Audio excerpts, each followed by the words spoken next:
Hi అండి, welcome to మన తెలుగింటి రుచులు. ఇవాళ మన రెసిపీ రవ్వ కేసరి. రవ్వ కేసరిని సరైన తీరులో చేయాలే కానీ చాలా కమ్మగా ఉంటుందండి. ఇక్కడ నేను ఈ రవ్వ కేసరిని బెల్లంతో చేసి చూపించాను.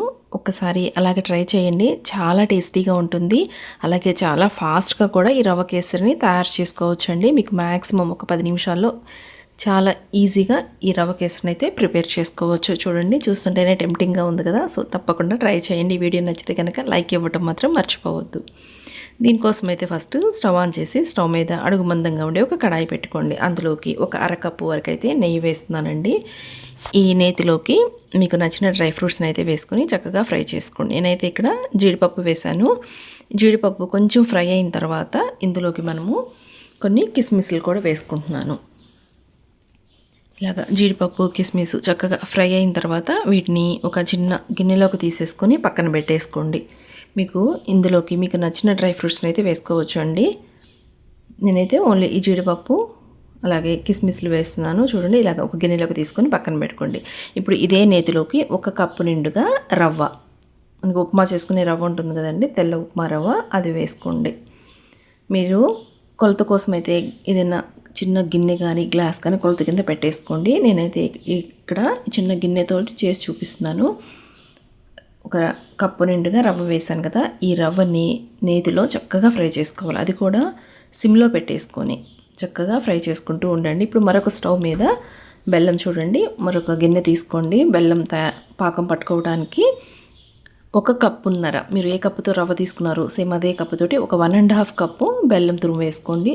అదే కప్పుతోటి 3 కప్పుల నిండుగా నీళ్ళు వేసుకోండి. ఫ్లేమ్ని అయితే మీడియం టు హై ఫ్లేమ్లో పెట్టేసుకొని జస్ట్ ఈ బెల్లం మనకి కరిగితే సరిపోతుందండి. ఎలాంటి పాకం పట్టాల్సిన పని లేదు. చూడండి, మరొక పక్క మనకి రవ్వ మాడిపోకుండా చక్కగా వేయించేసుకోండి. లైట్గా కలర్ అనేది చేంజ్ అవుతూ ఉండాలండి. ఆ కలర్ వచ్చేంత వరకు మరొక స్టవ్ మీద మనకి ఆ రవ్వను కూడా ఫ్రై చేసుకుంటూ ఉండండి. చూడండి, ఇక్కడ మనకి ఈ బెల్లం మొత్తం కరిగిపోయింది కదా. స్టవ్ ఆఫ్ చేసేయండి. స్టవ్ ఆఫ్ చేసి ఇమీడియట్గా ఈ కరిగించుకున్న ఈ బెల్లం పాకాన్ని అయితే ఈ రవ్వలోకి వేసుకోండి. ఫ్లేమ్ని సిమ్లో పెట్టేసుకొని ఉంచండి. కొంచెం కొంచెం ఇలాగ ఫిల్టర్ చేసుకోండి. ఎందుకంటే మనకి బెల్లంలో ఏమైనా నలకలు ఉంటే చక్కగా ఇలాగ ఫిల్టర్ అయిపోతాయి. ఫస్ట్ సగమే వేసానండి. ఇలాగ పొంగులాగా వస్తుంది కదా, సో చూసుకొని జాగ్రత్తగా వేసుకోండి. ఫస్ట్ ఆ వేసిన హాఫ్ ఆ బెల్లం నీళ్ళు మనకి కొంచెం అలా కలిసిన తర్వాత మిగతాది వేసుకుంటున్నాను.